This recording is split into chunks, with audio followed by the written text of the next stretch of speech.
Mesdames et messieurs, merci d'être avec nous pour ce tour de l'actualité mondiale. Débutons par les États-Unis où l'ouragan Sandy se révèle de plus en plus ténébreux. Bilan à l'heure actuelle, au moins 13 personnes tuées et d'importants dégâts matériels évalués entre 10 et 20 milliards de dollars. Un dernier constat, la réaction des New-Yorkais et des habitants de Manhattan dans ce reportage. L'image de carte postale est toujours là, mais en bas des tours de Manhattan, le quartier le plus riche de New York a les pieds dans l'eau et le niveau monte rapidement. L'île est coincée entre l'Hudson à l'ouest et l'East River à l'est. Sous l'effet de Sandy et de la marée montante, peu à peu les eaux envahissent les terres, impossible de circuler, de se déplacer. Lundi, 370 000 New-Yorkais avaient été évacués des zones inondables par précaution. Ces opérations ont été stoppées avec la montée des eaux. Les habitants n'ont d'autre choix que de rester calfeutrés chez eux avec parfois une simple bougie pour s'éclairer. Rien qu'à Manhattan, 250 000 foyers ont été privés d'électricité, plus d'1 million dans tout l'État. Les secours sont débordés et reçoivent 10 000 appels par demi-heure, 10 fois plus que d'habitude. S'il vous plaît, n'appelez pas les secours si une vie n'est pas en jeu. Vous mettez en péril la vie d'autres personnes en occupant les lignes. Pour l'instant, tous les tunnels et tous les ponts de New York sont fermés, tout comme l'aéroport Kennedy. Le New Jersey voisin est particulièrement touché, tout comme la Pennsylvanie, la Virginie, la Caroline du Nord, le Massachusetts également inondés. Sandy touche la côte Est et ses rafales se font sentir sur près de 800 km. La campagne électorale américaine est suspendue. Le président Obama a annulé tous ses déplacements pour suivre l'évolution de la situation. S'il vous plaît, écoutez vos gouverneurs et vos responsables locaux. S'ils vous disent d'évacuer, évacuez. Sandy devrait se faire sentir loin dans les terres, pendant de longues heures encore, avec parfois des effets inattendus. Plusieurs dizaines de centimètres de neige sont déjà tombés dans le Tennessee, et l'on en attend près d'1 mètre en Virginie occidentale, à plus d'1 millier de kilomètres du cœur de la tempête Sandy. Autre désagrément créé par cet ouragan, un bouleversement du calendrier politique à une semaine de l'élection présidentielle. Une opportunité peut-être pour chacun des candidats de faire preuve d'humanisme. Sandy oblige, Barack Obama prend les commandes et le candidat s'efface derrière le président. Plus question d'élection, l'objectif est de donner l'image d'un dirigeant à la tête des États-Unis à une semaine du scrutin. Interrompant sa campagne en Floride, Barack Obama est rentré à Washington pour une réunion de crise à la Maison-Blanche. Il a rappelé quelle était sa priorité. L'impact sur les élections ne me préoccupe pas pour l'instant. Ce qui m'inquiète, ce sont les familles. Ce qui m'inquiète, c'est l'impact sur l'économie. L'élection, on s'en occupera la semaine prochaine. Ma priorité numéro 1 est de m'assurer que nous sauvons les vies. Quant au candidat républicain Mitt Romney, il a annulé ses réunions électorales à compter de lundi soir, après son déplacement dans l'État de l'Ohio. Sur la côte est de notre nation, beaucoup de gens endurent des moments très difficiles. Notre cœur et nos prières vont à ces personnes. Les deux candidats gardent en tête la réaction jugée lente de l'administration Bush face à l'ouragan Katrina. Difficile de prévoir les effets électoraux de la tempête. Sandy risque d'affecter la participation dans les États de l'Est plutôt favorables aux démocrates. Mais une bonne gestion de la crise pourrait à l'inverse favoriser le président sortant. Irina Belenkaya devant la justice. Le parquet a requis ce mardi 3 ans de prison avec sursis contre la Russe soupçonnée d'avoir organisé l'enlèvement de sa fille Élise alors qu'elle était sous la garde de son géniteur français. Retour sur cette histoire qui remonte à mars 2009. Irina Belenkaya risque donc 10 ans de prison. 20 mars 2009, deux hommes habillés en agents de sécurité enlèvent Élise à la sortie de son école à Arles sous les yeux de son père. Il est violemment frappé et voit son ex-épouse s'enfuir en voiture avec sa fille. 3 semaines après, la mère et la fille sont retrouvées en Hongrie alors qu'elles s'apprêtaient à s'enfuir en Ukraine. La petite fille n'en est pas à son premier enlèvement. Déjà en novembre 2007, Irina Belenkaya était repartie en Russie avec Élise sans en avertir le père de la fillette. Jean-Michel André avait alors déposé une première plainte contre la mère et avait obtenu la garde exclusive de l'enfant. En septembre 2008, le père décide d'aller récupérer sa fille en Russie et cette fois c'est la justice russe qui lance un mandat d'arrêt international contre le père. Placée sous contrôle judiciaire depuis 3 ans, la mère d'Élise, jugée à partir d'aujourd'hui pour soustraction d'enfants par ascendant et complicité de violences aggravées, nie avoir commandité l'enlèvement de 2009. Le père, lui, espère que la vérité sera établie et qu'il obtiendra une réparation raisonnable pour les préjudices subis.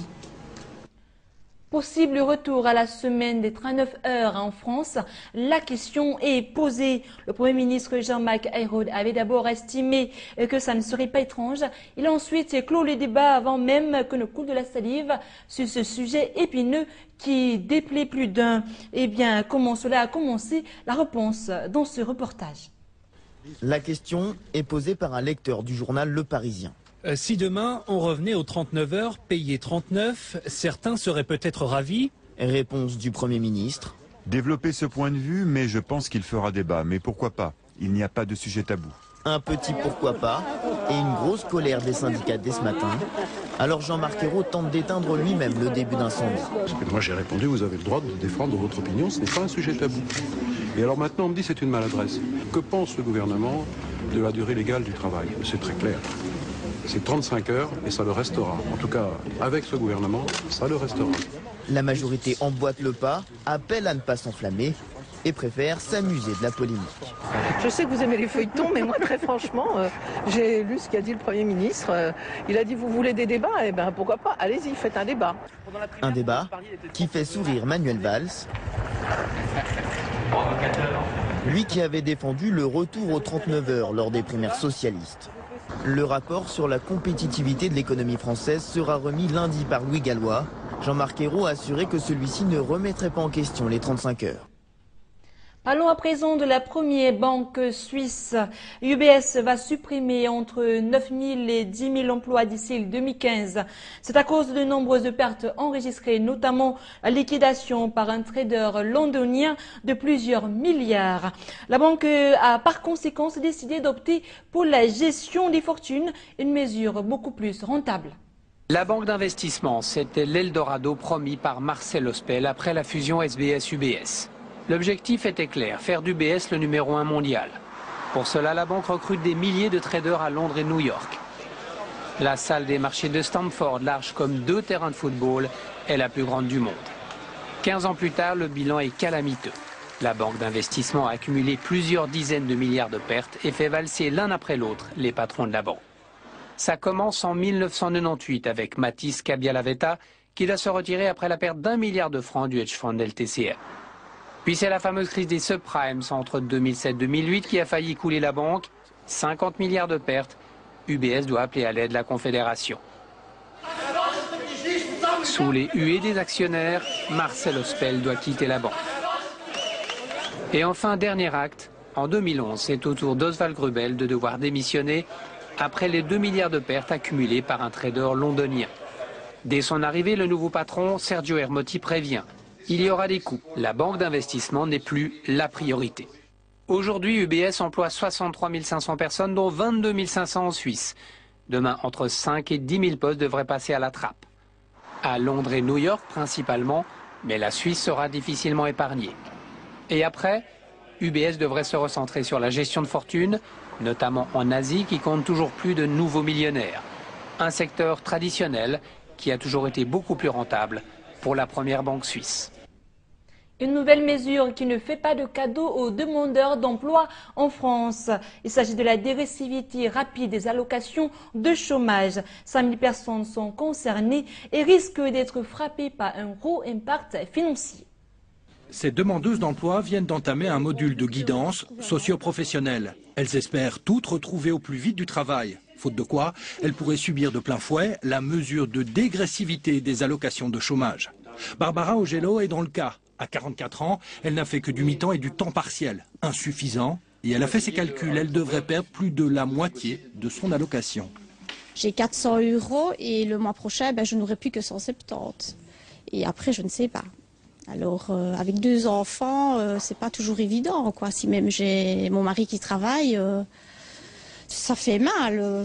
C'est la colère. J'ai de la colère parce que on doit faire attention à tout avant de dépenser, même si ce n'est qu'1 euro, on doit faire attention. Selon les syndicats, près de 100 000 personnes pourraient être touchées par cette dégressivité. Pour Barbara, cette réforme va appauvrir et stigmatiser encore un peu plus les chômeurs. Quand vous êtes au chômage, on vous traite de pourri, qu'on profite du système, alors que je pense qu'il ne faut pas mettre tout le monde dans le même sac. Il y a des gens qui veulent s'en sortir, il y a des gens qui veulent travailler, mais s'il n'y a pas de travail, que voulez-vous faire? Alors on suit des formations. Les CPAS estiment à 24 000 le nombre de demandes d'aide supplémentaires. Coût de l'opération, 10 à 15 millions d'euros. Cela s'apparente pour eux à un transfert de charges intolérable.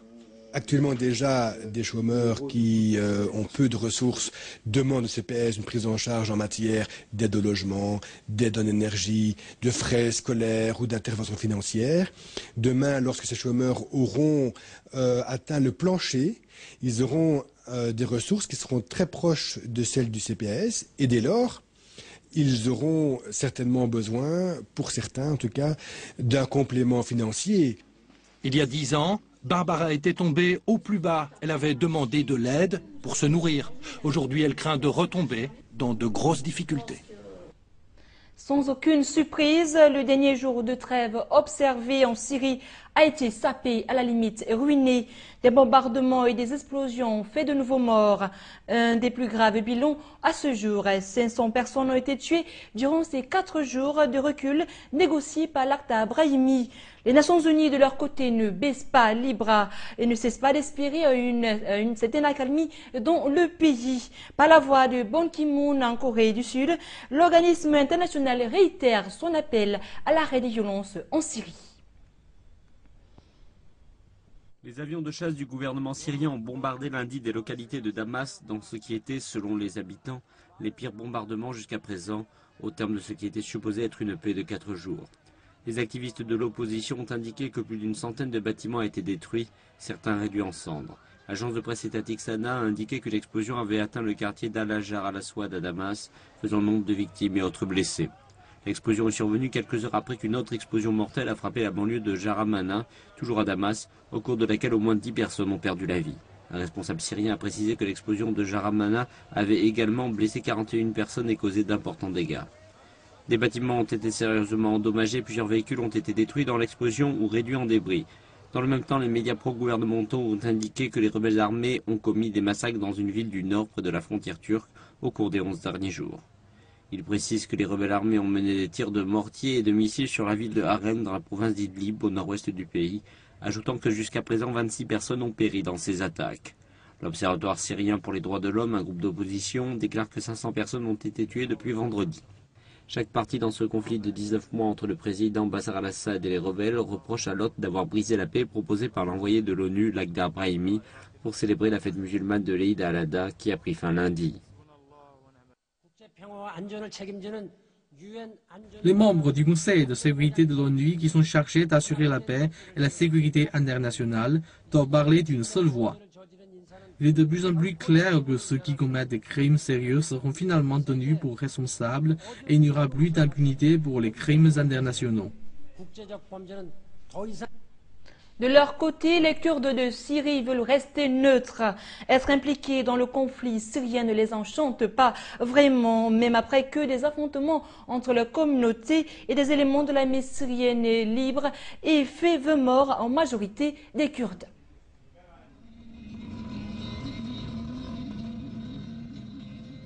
Se déplacer dans la campagne syrienne n'est en ce moment pas une partie de plaisir. Le trafic est épars sur les routes. La peur des avions de chasse et des hélicoptères qui traversent le ciel est à son comble, en particulier sur l'autoroute Damas-Alep. La plupart du nord-ouest de la Syrie est désormais sous le contrôle des forces antigouvernementales, bien que les attaques aériennes et de l'artillerie se poursuivent. Une petite zone est pourtant restée neutre. Ce poste de contrôle marque le début du territoire contrôlé par le parti d'opposition, le Parti de l'Union démocratique kurde, ou PYD. Il est peuplé d'hommes et de femmes et de forces de sécurité. Une trêve fragile existe entre les Kurdes, le gouvernement et l'armée syrienne libre. Ils n'attaquent pas et les Kurdes ne s'impliquent pas. Des clashs ont eu lieu ailleurs, mais pour le moment, les Kurdes ont réussi à sécuriser une enclave autour de la ville d'Afrin. Dans la ville, les bureaux de l'administration gouvernementale ont été repris par l'administration kurde. Ils prétendent ne pas chercher à créer un État kurde indépendant, mais au mieux à accrocher le portrait d'Öcalan, l'homme qui s'est levé contre la Turquie pour un Kurdistan libre, jusqu'à son arrestation 13 ans plus tôt. C'était quelqu'un qui luttait contre l'injustice et pour les droits kurdes. Bien sûr, nous avons une bonne opinion du PKK, car ils se battent pour une cause. Mais ce n'est pas parce que nous sommes connectés ou que nous les suivons. En dehors des rues bondées d'Afrin, l'ambiance est très différente des autres parties de la Syrie. Les habitants de la ville ont été rejoints par des réfugiés de tout le nord du pays, et pas seulement des Kurdes, mais aussi des Arabes. Mais les Kurdes en Turquie ont intensifié leurs attaques au cours des derniers mois. Le gouvernement d'Ankara les suspecte d'être soutenus par Damas. Un fils, Abdulrahman, travaille avec le gouvernement syrien en exil. Il pense que c'est probablement vrai, mais cela ne signifie pas que les Kurdes syriens ne souhaitent pas changer leur propre régime. Bien entendu, le gouvernement syrien va tenter de faire cela et tenter de provoquer le PKK en Turquie, car ils ont toujours fait cela. Au Liban, en Palestine, dans le Golfe arabe avec les chiites, mais la question est de savoir si ces groupes vont soutenir ou non la tyrannie. Dans une petite zone de la Syrie, le drapeau de l'État autonome kurde flotte dans les airs. Et si les Kurdes réfutent toute velléité d'indépendance, le conflit pourrait avoir éveillé leurs aspirations à la liberté. Conflit autour des îles Diaoyu. La Chine a expulsé des navires japonais sur ses eaux dont Pékin réclame la propriété. Le pays, par la voix de Hong Lei, appelle son adversaire dans le conflit à réparer ses erreurs, tout en plaidant en faveur du développement des relations bilatérales entre les deux pays voisins. Ce que je souhaite souligner, c'est la détermination et la volonté du gouvernement ainsi que du peuple chinois de protéger notre souveraineté et notre intégrité territoriale de manière inébranlable. Aucune force externe ne peut déstabiliser la volonté ferme du gouvernement et du peuple chinois. Selon Hong Lei, le Premier ministre Wen Jiabao participera au 9e Forum Asie-Europe à Vientiane, au Laos, où il effectuera une visite officielle du pays du 4 au 6 novembre. Aucune rencontre avec les dirigeants japonais n'est prévue. Hong Lei ajoute que le plus urgent est que le Japon travaille à la suppression des barrières qui empêchent le développement des relations bilatérales. L'Australie et l'Asie vers une coopération consolidée.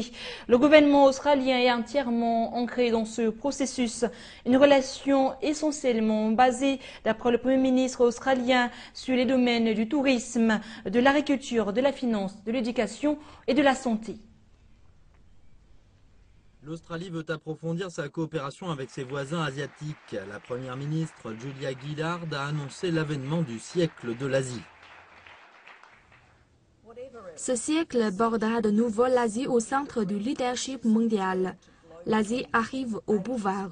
Ce n'est pas seulement un mouvement inéluctable, il gagne de l'ampleur. Le poids économique de l'Asie se déplace dans notre direction.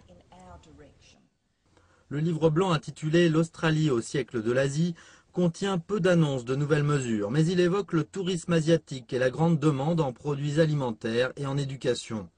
La première ministre déclare également que la classe moyenne asiatique va grandir avec son lot de défis et d'opportunités pour les Australiens. Renforcer les secteurs de l'agriculture, du tourisme, de la finance, de l'éducation et de la santé, des transports et de la logistique, de la manufacture, aider les entreprises australiennes à créer des emplois en Australie. Elle se donne pour but de garantir que d'ici 2025, tous les enfants auront la chance d'apprendre une langue asiatique. Le livre blanc dit aussi que l'Australie sera capable d'équilibrer ses relations de sécurité et de défense avec les États-Unis d'une part et la montée en puissance militaire de la Chine dans la région d'autre part. Selon elle, toute politique ayant pour but de contenir la Chine est vouée à l'échec. L'Australie renouvelle ses perspectives stratégiques et de défense et publiera une réévaluation à la mi-2013. Nous espérons que ce livre blanc aidera le peuple australien à avoir une meilleure compréhension de l'Asie, plus objective et complète, et qu'il va aussi promouvoir la confiance entre les deux pays et la coopération mutuelle, qu'il aidera à maintenir la paix, la stabilité et le développement dans la région. Continuons de parler de coopération et cette fois de la Russie et de l'Ukraine. La relation entre les deux pays pourrait être plus solide si jamais le Parti des régions en Ukraine maintenait la majorité des sièges de l'Assemblée. La Russie pourra en effet tirer profit de la victoire, la potentielle victoire de Viktor Yanukovych. Le parti au pouvoir en Ukraine, alias le Parti des régions, était très clairement en tête du scrutin lors des élections parlementaires de dimanche. Avec 35,4% des votes obtenus, avec 5 partis en lice, rappelons-le, le comité électoral ukrainien s'attend à ce que le Parti des régions conserve tous ses sièges. Si le parti du président Viktor Yanukovych parvient à former une coalition avec suffisamment de candidats indépendants, le Parti des régions pourra obtenir la majorité absolue au Parlement ukrainien. Une solution privilégiée par la Russie. Une victoire du Parti des régions aura un effet positif pour les relations Russie-Ukraine. C'est une situation jamais observée jusqu'à maintenant. Le président, le premier ministre et la majorité parlementaire dans la même équipe. La Russie voit tout cela d'un très bon œil. La coalition unie d'opposition formée par Yulia Tymoshenko, ancienne Premier ministre actuellement derrière les barreaux, est arrivée seconde avec 21,7% des voix. De sa prison, Tymoshenko a fait une déclaration retransmise par son avocat. Ses résultats sont truqués. Elle a entamé une nouvelle grève de la faim en signe de protestation. Mais le parti qui inquiète le plus la Russie est sans doute Svoboda, un groupe d'extrême droite qui fait figure de sérieux outsiders. Ils ont peu de partisans, mais ils sont très agressifs. Nous pouvons les qualifier de racistes. Ils sont fermement anti-russes et ils seront sans doute à l'origine de pas mal de querelles dans l'Assemblée, voire de bagarres. Cependant, les experts pensent que la part de terrain gagnée par le Parti des régions aidera l'Ukraine à poursuivre la voie de la coopération et de l'intégration économique stratégique avec la Russie. Ces deux aspects avaient été soulevés par le président Yanukovych et son homologue russe lors d'une récente entrevue. Le problème, c'est que ce sont les oligarques ukrainiens qui décideront. Depuis longtemps, ils bénéficient des spéculations sur l'adhésion à l'Union européenne, faisant donc un choix pro-européen. Mais la plupart de leurs affaires dépendent de la Russie et cela ne changera pas. Portrait décalé à présent, c'est celui d'une femme passionnée de chasse. Ça fait 14 ans qu'elle abat avec beaucoup de joie le gibier dans la forêt. Les techniques d'abattage d'animaux semblent ne plus vraiment avoir de secret. Pour elle, je vous propose de vivre en quelques secondes son quotidien. Ces gestes, Caroline les a répétés des centaines de fois. À 31 ans, cela fait plus de 14 ans qu'elle chasse. Mais petite déjà, elle accompagnait son père, comme aujourd'hui. J'ai grandi dans une famille de chasseurs. Mon grand-père était chasseur, mon père l'est toujours. Et donc depuis que je suis toute petite, j'accompagne tous les week-ends à la chasse. Donc pour moi, la question ne s'est même pas posée, c'était naturel. Mesdames, messieurs, bonjour, bienvenue. Au milieu de la ronde, Caroline est entourée d'hommes. Dans sa société, seule une autre femme tire. Mais pour cette directrice financière d'un laboratoire pharmaceutique, être une femme n'est absolument pas un handicap.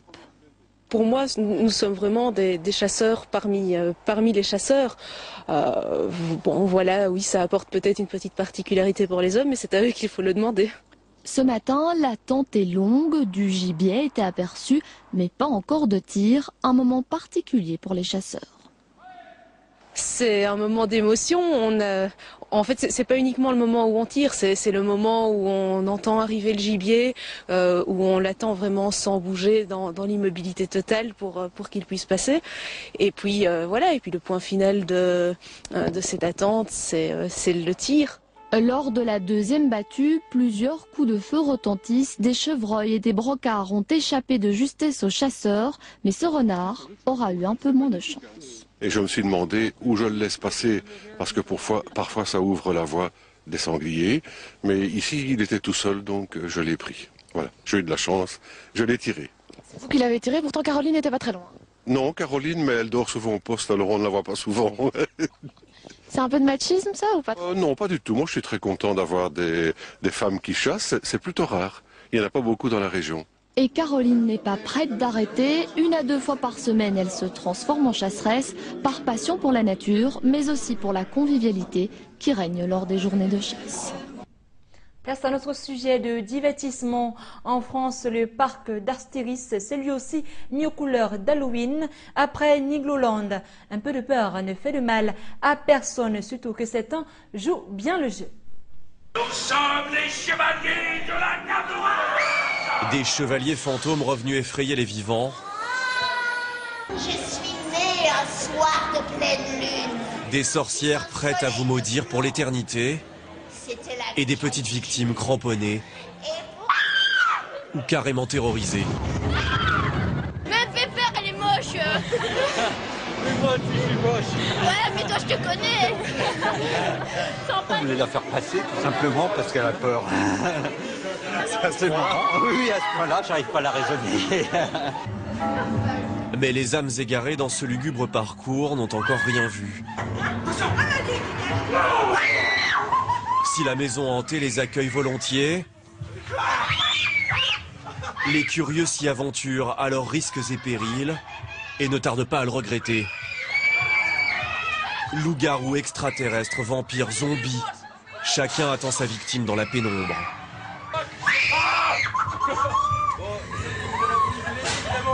C'est dans le noir, ça fait super peur. Franchement, c'est horrible. C'est horrible. Qu'est-ce qui est horrible? Il se passe quoi? Et le fait d'être dans le noir, c'est horrible. En plus, je suis stressée, donc voilà, ça va pas. La tronçonneuse, des espèces de loups-garous, d'araignées, un peu de morts-vivants, des trucs comme ça, avec bien chouette. Franchement, bien foutu.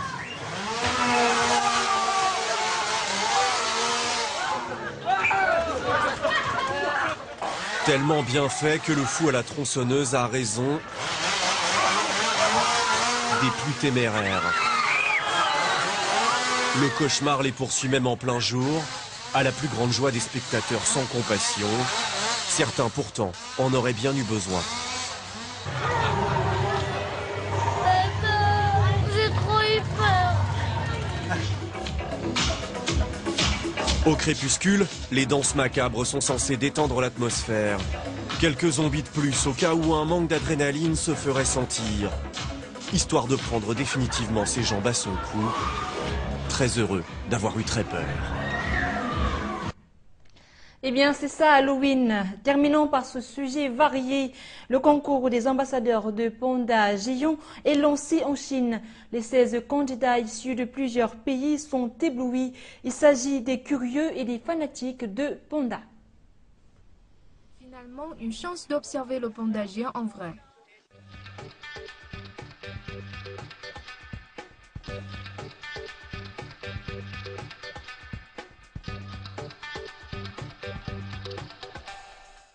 Les 16 chanceux postulant au titre d'ambassadeur du panda géant sont à Chengdu, chef-lieu de la province du Sichuan. Ils sont dans la course pour le top 3. Pour beaucoup de candidats, il s'agit de leur première visite en Chine et de leur premier contact avec l'animal. Il était irrésistible. J'étais tellement surprise. Je n'avais jamais vu de bébé panda. Je rêvais d'en voir un depuis mon enfance. C'est un rêve réalisé. L'objectif est d'établir une affection entre l'animal et les ambassadeurs. Les efforts des candidats sont palpables. Un chapeau, les ongles, toutes sortes d'accessoires et de décorations à l'effigie des pandas. Le chapeau montre combien je suis passionnée par le panda géant. J'ai verni mes ongles il y a 1 mois avec des éléments sur le panda. J'essaie de porter tout ce qui concerne le panda. Le Français Jérôme Pouille s'efforce d'établir un CV pour chaque panda en prenant note de leur nom, de leur date de naissance, etc. Leur date de naissance, je vais les mettre sur mon site web, un site web que j'ai créé sur le panda géant en français, panda.fr. Je mets en ligne tous les jours un article sur mon expérience en Chine. Il est facile d'être passionné pour cette créature noire et blanche, mais prendre soin d'un bébé panda, c'est autre chose. La compétition sera acharnée pour se qualifier comme ambassadeur. Dans les jours qui suivent, ils devront suivre un atelier qui leur permettra de faire connaissance avec les habitudes de vie du mammifère. Ils auront ensuite la chance de pratiquer en tant qu'assistants aux chercheurs et de participer à la Tour mondiale de conservation 2013 dont la mission est de sensibiliser le monde à l'importance de la conservation de cet animal en voie d'extinction. Seuls 3 des 16 candidats auront le privilège de devenir ambassadeur mondial 2012. Quelle chance de s'approcher de cet animal rare. Et voilà qui met en thème cette revue de l'actualité mondiale. Merci de nous avoir suivis. Et c'est notre suivi Afrique Média. L'information est également en continu sur votre site internet www.afriquemedia.tv. À bientôt.